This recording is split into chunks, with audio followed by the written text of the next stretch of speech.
Okay, hi everybody. Welcome to the first time homebuyer crash course. My name is Shikma Rubin and I'm a mortgage lender with Tidewater Home Funding. I'm so excited that you guys are here today because it means that you're thinking about buying a house this year, which is really exciting. I hope you may have some questions and I hope that we cover all of them here today. We have a lot of information to go over, so we'll get started right now. Okay, so this may be you right now. You may be sick of renting every month, having your rent payments go through to a black hole. You are thinking about buying this year, but need a direction on how to begin the home buying process. You don't know where to start, and you're not sure if you can even qualify for a mortgage, and you want to know what your purchasing power is. So we'll go over all that and more. So you are in the right place because we're going to go over a lot of information, and I hope that by the end you feel like you're ready to tackle it on. So what are we going to cover today? We're going to cover every major aspect of the mortgage process. We're going to cover your mortgage payment. It's a little bit different than your rent payment and what you're paying for every month. We're going to go over each of those. We're going to go over the loan types and the different down payment requirements for each option. We're going to go over credit score. What are the minimum credit score to qualify for a home? What goes into your credit score and how that affects you qualifying for a mortgage. We're going to go over a concept called debt to income ratio and why it's important when lenders look at that. We're going to go over closing costs. What is that? And we're going to go over what a home appraisal is. So by being here today, you're going to get two bonuses from me. One is that all the documents you need checklist. It's going to have all the documents that you will need to start gathering for your lender when you're ready to qualify for a home, to get approved for a mortgage. It has things like your tax returns, your W-2s, pay stubs, and any other documents that you may be asked for. The other one is an infographic that shows the upfront fees that you may be required to pay. Some of those fees may be included in your mortgage, some are not, but those fees you are going to be responsible for when you put a contract on the property. For example, earnest money deposit, home inspection, etc., etc. And you want to be prepared for those fees so they don't catch you by surprise. So I want to tell you about my clients, Joe and Jessica. Joe and Jessica were renting for many years, and they were thinking that, hey, we're ready to settle down, we're ready to put down roots in Hampton Roads, and so, but they really didn't know where to begin. They didn't know anything about the home buying process or the mortgage process. They didn't know what they would qualify for. So we met up and we went over all those things. We went over their mortgage payment, their proposed mortgage payment, and learn what their purchasing power is. We went over what loan programs they can qualify for. We went over their credit scores and the debt to income ratios. Everything that we will go over today, we went over together. And a few months later, they felt comfortable, they found a house they love, and now they're living in Norfolk. And I'm really excited for them. So a little bit about myself. I'm an experienced mortgage lender and developed an expertise with millennials and other first-time homebuyers.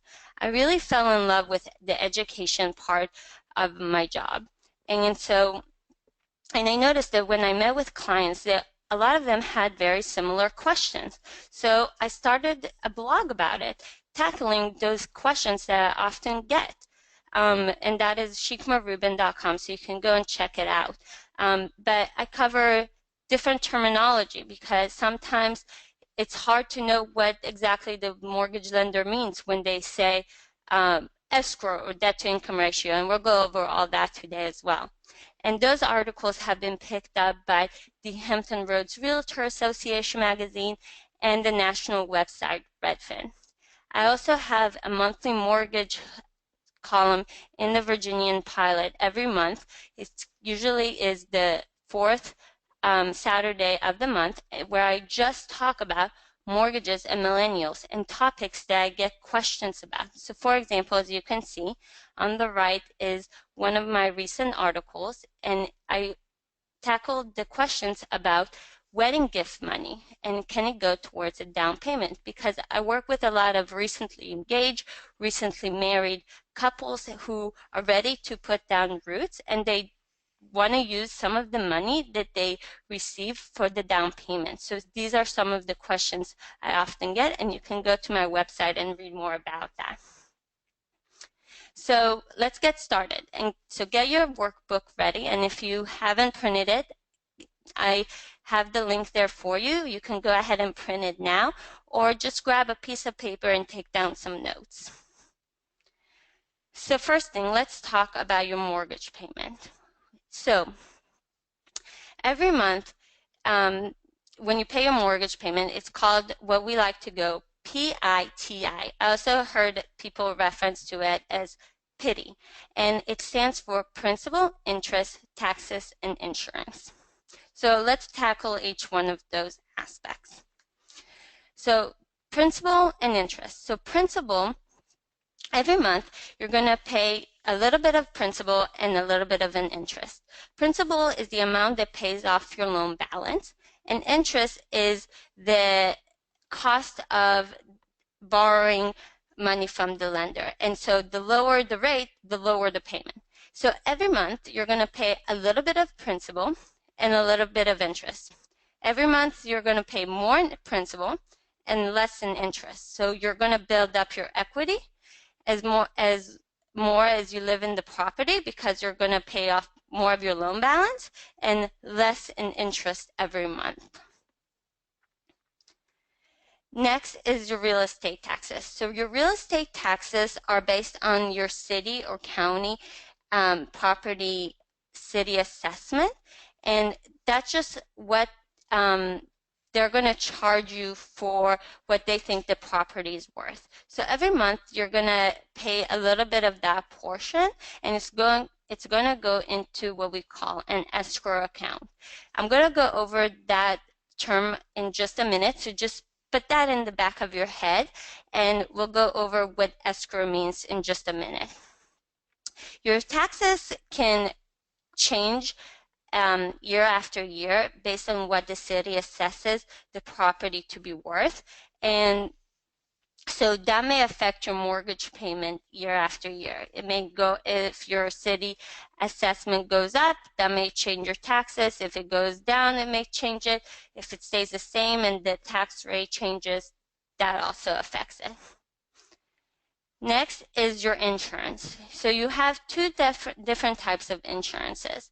One is your homeowner's insurance, which is also escrowed, and again, I'll go over that in just a minute.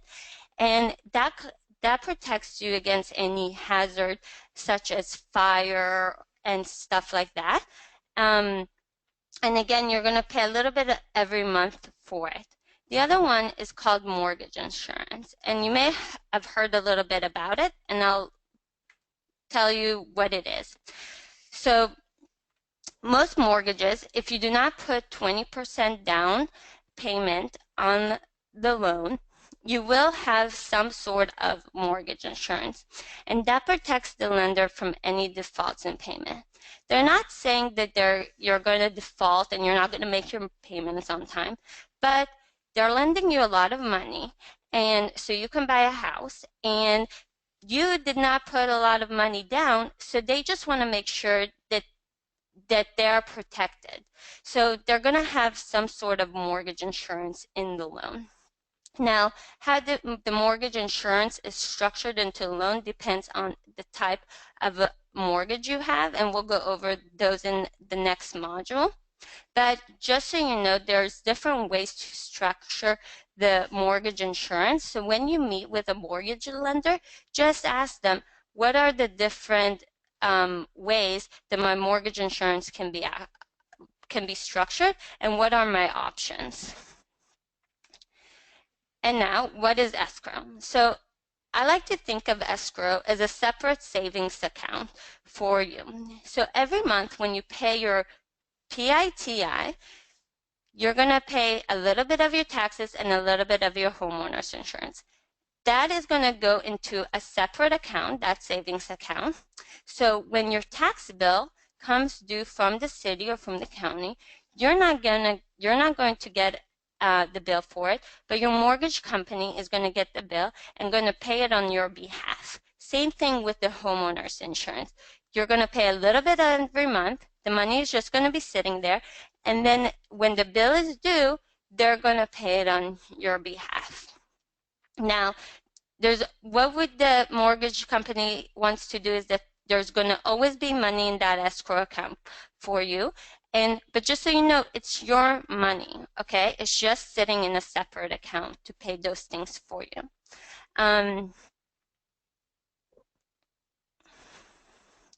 So get your workbook ready, and the first time home buyer secret is PITI is your entire mortgage payment. So you can write it down, and when you're done, just let me know in the chat box, if you will.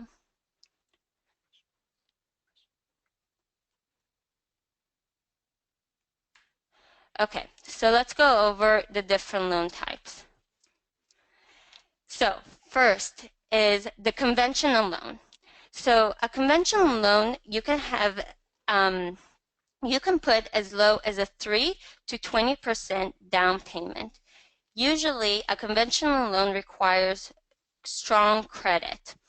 Not only scores, but they're looking at your entire credit report. And we'll go over credit score and credit report in the later module, so in the next one actually. So just hold that thought for another minute.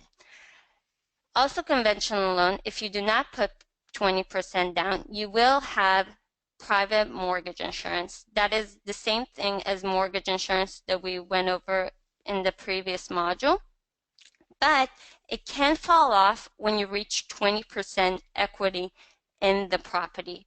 20% ownership in the property based on what the current market value of the property is, that can fall off. Next is the FHA loan. FHA stands for Federal Housing Administration, and the down payment requirement on that loan is 3.5% down.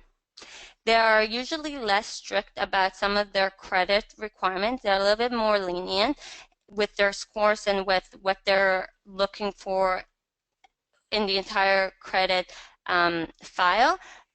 So it's usually a very good option for first-time home buyers. There is an upfront and monthly mortgage insurance, and that monthly mortgage insurance does not fall off. It stays for the life of the loan.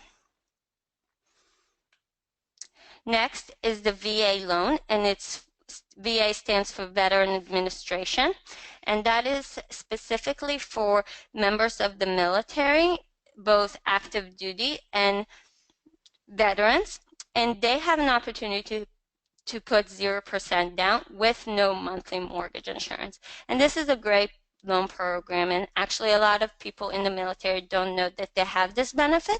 So if you or someone you know is looking to buy a house and is in the military, just let them know that they have this great benefit to them. Next is the VHDA loan, which is for the Virginia Housing Development Authority. It's for people who live and want to buy a home in Virginia. It's specifically for first-time home buyers, and they define first-time home buyers as 1, true first-time home buyers, and 2, someone who has not owned a property in the last 3 years. They do have household income limitations because they're really trying to target low to moderate income households. They have many different types of down payment requirements that vary between 0 to 5% down, and it's again for primary residence only. So this is also a great option for first-time homebuyers if you meet their income limitations. Okay, so first-time homebuyer secret. There are multiple loan options for first-time homebuyers with different down payment options. So there are actually more loan types available. So just know that you have more options than you may realize, and that's why it's a good idea to talk to a lender to figure out what loan type best fits your goals. So if you are ready, you can just let me know that you're done and we'll keep going. Okay, next we're going to cover credit scores, and that is one of the topics I get the most questions about because this is usually what I hear from people. My credit score is too low and I will not qualify for a mortgage. Well, most people don't know what their credit score is and what is the requirement. So for most of the loan programs that we talked about today, the minimum credit score is 620. Conventional loans, like I said, are a little bit more strict and they require usually between a 660 to 680.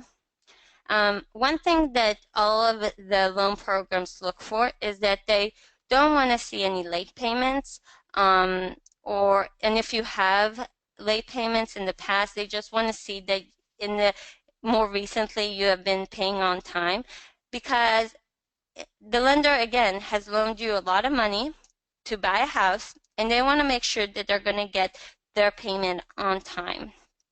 So the other thing is that if you have any judgments or public records, that will have to be paid off before the loan closes in order to qualify, and that is across the board. So a lot of people don't know what affects their credit score, so I just wanted to go over that for a minute. The most important thing that affects your scores is your payment history. So if you have made your payments on your credit lines on time, if you pay your car loans on time every month, if you pay your credit cards on time, even if it's just a minimum payment, that is going to help make your score stronger. If you do not pay things on time, that's going to impact you in a negative way. Same thing goes with the amount owed. So I like to give the example of if you have a credit card with a high credit limit of $6,000 and you are maxed out on that credit card, that's going to impact you in a negative way because most likely you're not paying that $6,000 off every month, and it's just but if you have a balance of $2,000 on that same credit card, that's going to impact you in a positive way because that's going to show the creditor that, hey, you can carry a debt, you're paying it off every month, and that you're a good candidate, basically. The other things that affect your credit is your credit history. So the longer you have credit accounts, the better they hold because they affect the payment history. So that's going to help you. So that credit card that you had since high school, that's going to help you show that strong payment history. And new credit is if you bought a new car or opened a new credit card, that's where that goes, and different types of credit. So we want to see that you have student loans, that you have car payments, that you have credit cards, and again, that you're making all those payments on time and you're not overextended. So next first-time home buyer secret is there are different ways to improve your credit score to qualify for a home.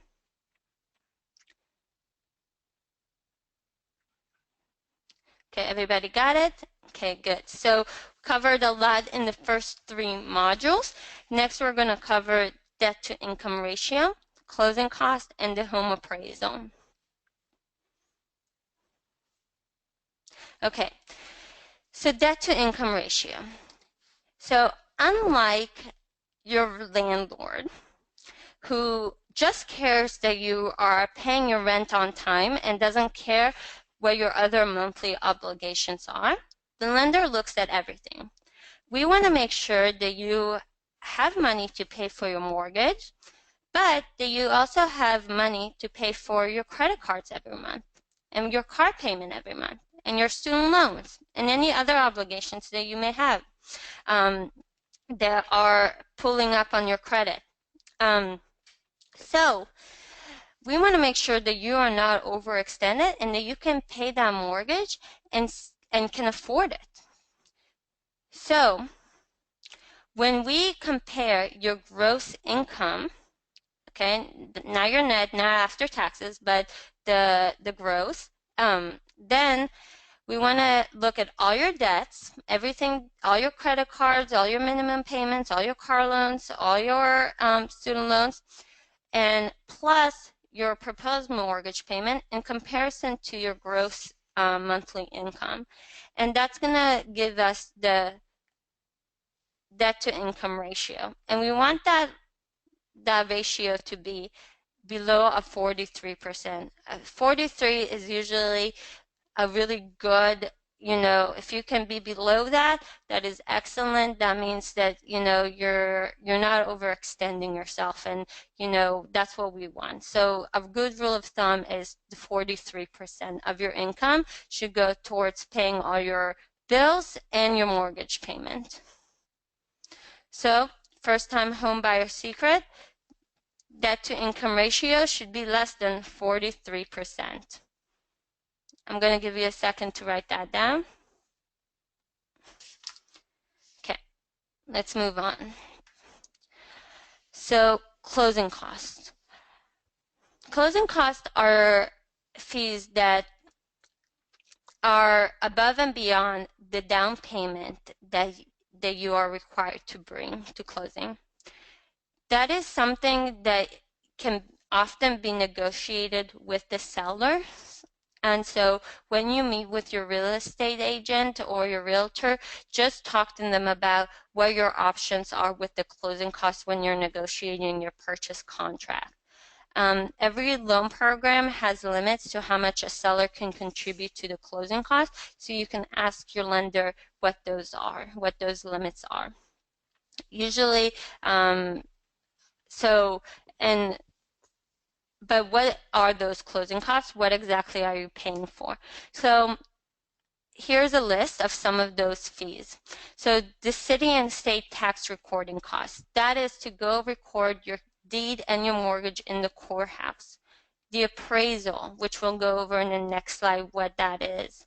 The title company and attorney fees, that is the title company, the attorney, whoever is going to do your settlement, they're going to make sure you get a clean title to the property, that there's not going to be any liens on it, that you are walking into the house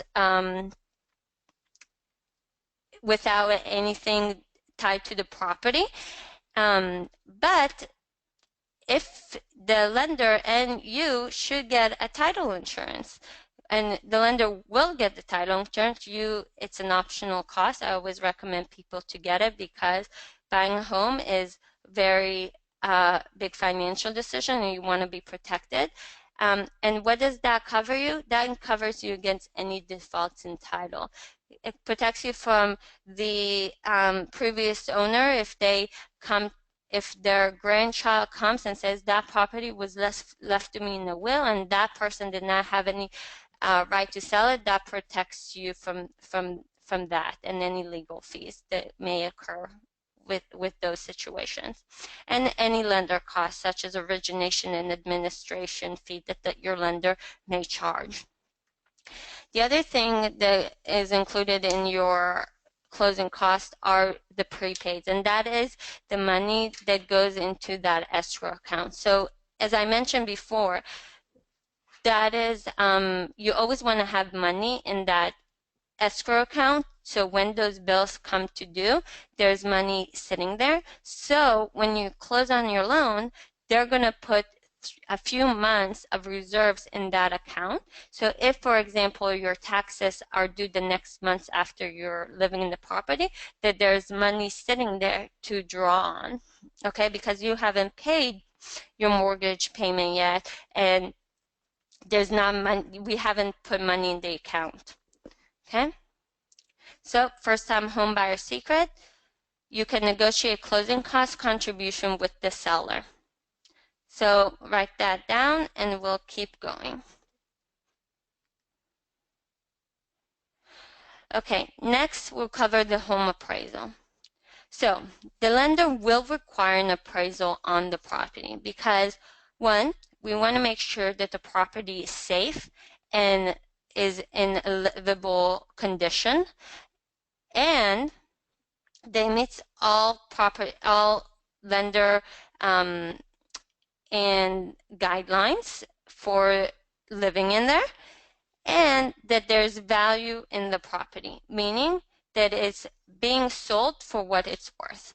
So how are they going to come to that conclusion? Well, the appraiser is going to look at other comparables in the neighborhood, try to find houses that are in similar square footage, similar bedroom counts, similar bathroom counts. They're going to look at all that and that have been recently sold in the area, and they're going to come to a value for the subject property.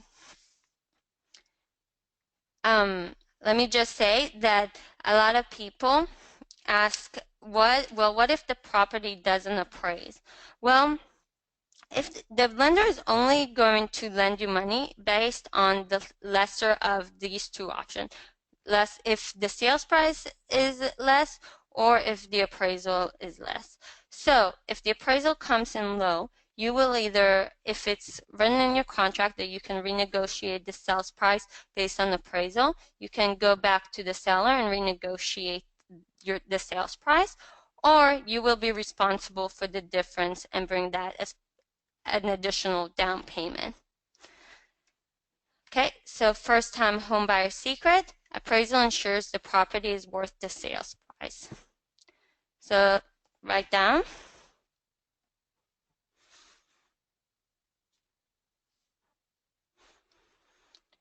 Okay, so we went over a lot of information today, and I hope that you found it to be educational. So you came here today because you were so sick of renting every month and you needed a new direction on how to begin the home buying process. And I hope that today helped you with that. And you want to feel settled and in control as a first-time home buyer. You wanted to know what are the ins and outs. So you're ready to buy a house this year. What is the next step? The next step is to get pre-qualified. What is a pre-qualification? That is when you speak to the lender about all the things we just went over. Your proposed mortgage payment, and to find out your purchasing power, the different loan options that you may be qualified for, your credit scores, and your credit report. You're going to go over the debt to income ratio and the closing costs, so you are well prepared in advance of what those fees may look like. So it's really a 10 to 15 minute conversation. That's it. And I would love to work with you and help you get pre-qualified because, as I said before, I love to walk people through the process, and I would love to do the same with you. In fact, here's a quote from one of my recent clients. As a first-time home buyer, Shikma was the best mortgage consultant we could ask for. She took the time to explain everything and talked us through the process, leaving no stone unturned. Overall, Shikma was wonderful. I have 30 plus 5-star reviews on Zillow, and a lot of them from first-time home buyers. And I'm really, really proud of all that because they felt like they didn't know where to begin, and now they're in their own home, happy and settled. So as you know, interest rates are going up, and that affects your mortgage payment. Again, that is part of the interest that you pay for every month. So the higher the interest rate, the higher the mortgage payment will be. And that may affect if you qualify for a home. So if you're ready to start the process, here's a quick link for you. It's shikmarubin.com/start. It's a simple calendar tool to schedule a time that works best for you, and so we can set a time to talk and get you pre-qualified.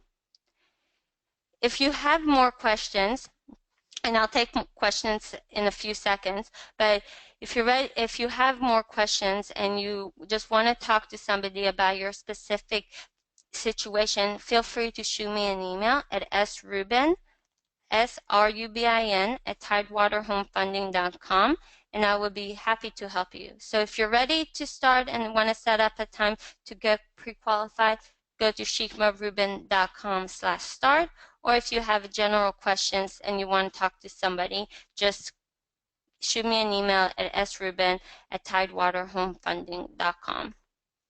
So as I promised, I'm going to send you also that document checklist for first-time home buyers. So you are getting ready. If you're getting ready, you can start collecting those items and the infographic with the upfront fees you should expect. It's going to be an email called webinar replay, because I'll also send you a replay of the webinar. So webinar replay, first-time home buyers crash course.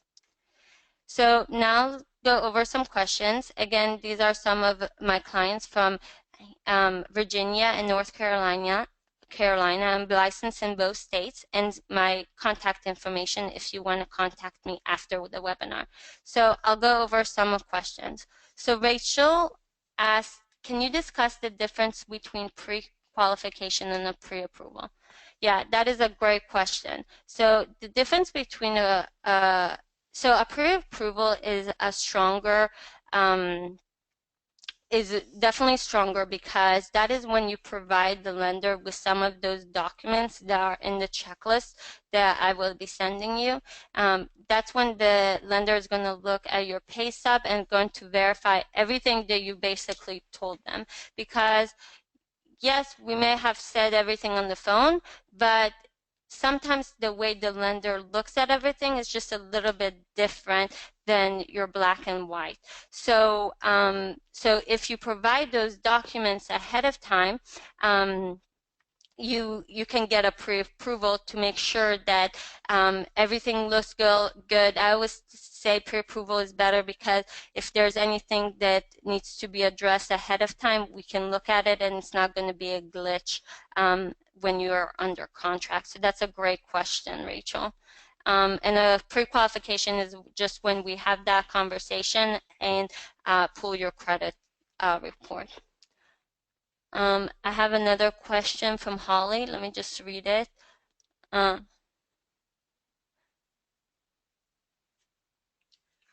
Okay, my fiance and I are planning on shopping for a home in the next year to year and a half.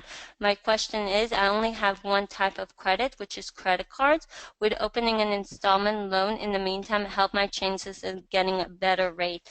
So that's another great question. So that is not necessarily true. So I would suggest that, again, meeting with a lender to see where your credit scores are and what is reporting, because those credit cards may be just fine and you won't need an installment loan. Because again, if you have that loan and that monthly payment on that is going to affect your debt to income ratio. So again, we don't want one to affect the other, and so it's a little bit more complicated than that. So that's why it's a really good idea to meet with a lender so they can pull your credit report and give you more concrete suggestions and to see where you qualify, because your credit scores may be completely fine, your debt to income ratios may be totally fine, and you don't need to do that. So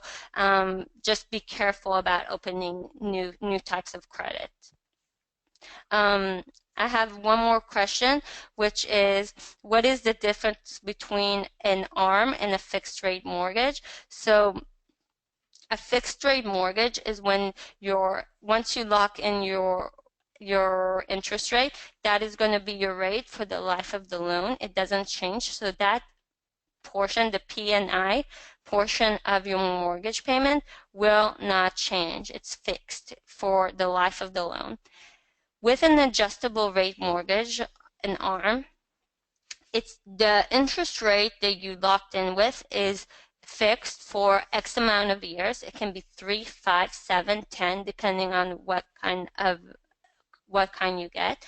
And then it may adjust. It may go up It may go down, it may stay the same, but that is something that can adjust, and then you may be paying more in your mortgage payment because of that principal and interest piece. So that's um, another another subject. I have a I have another question. My wife and I, from Scott, my wife and is on the deed of to her mother's house, but not the mortgage. If we were to purchase the home from her mother, would we still qualify for all the first-time options? Oh, that's a good question. So you may not qualify for the first-time homebuyer option because technically she was on the deed, even though she was not on the mortgage, and so she has ownership interest in that property. However,